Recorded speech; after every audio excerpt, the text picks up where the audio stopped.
Le sort de Carles Puigdemont n'est toujours pas tranché.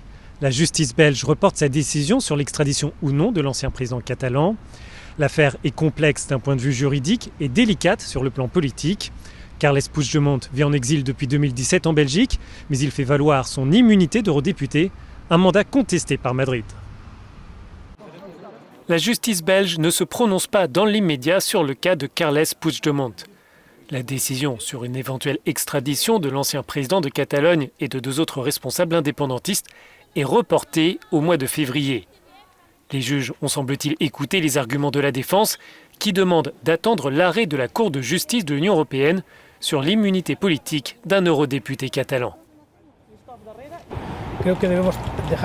Je pense qu'il faut laisser travailler les juges à Luxembourg car ils ont des décisions importantes entre leurs mains. Cela nous touche non seulement en tant que citoyens, mais aussi sur le fait que plus de 2 millions d'électeurs ne sont toujours pas représentés. Cela touche une question majeure, la valeur que l'on donne au vote dans l'Union européenne. La Cour de justice de l'Union, basée à Luxembourg, rendra son avis jeudi sur l'immunité d'Oriol Junqueras, un autre responsable catalan actuellement emprisonné en Espagne. À l'instar de Carles Puigdemont, il a été élu en mai dernier comme député européen.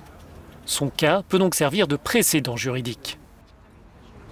Tout peut changer. À partir du moment où l'immunité est reconnue, ça veut dire qu'on ne peut pas les poursuivre ni les arrêter tant que le Parlement européen lui-même n'a pas levé cette immunité. Et donc ça veut dire qu'ils sont inviolables, on ne peut pas les arrêter. Donc le mandat d'arrêt européen est suspendu, est arrêté dans l'attente d'une décision du Parlement européen lui-même sur est-ce qu'on va lever l'immunité.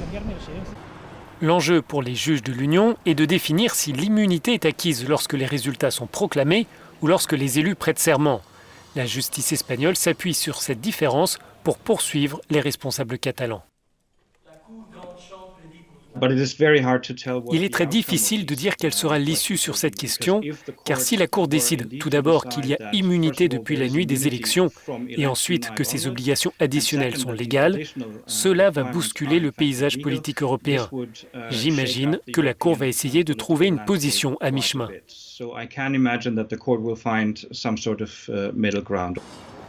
Jusqu'à maintenant, le Parlement européen a fait suite aux demandes de Madrid, mais le président de l'institution a déjà prévenu qu'il suivrait la décision de la justice européenne.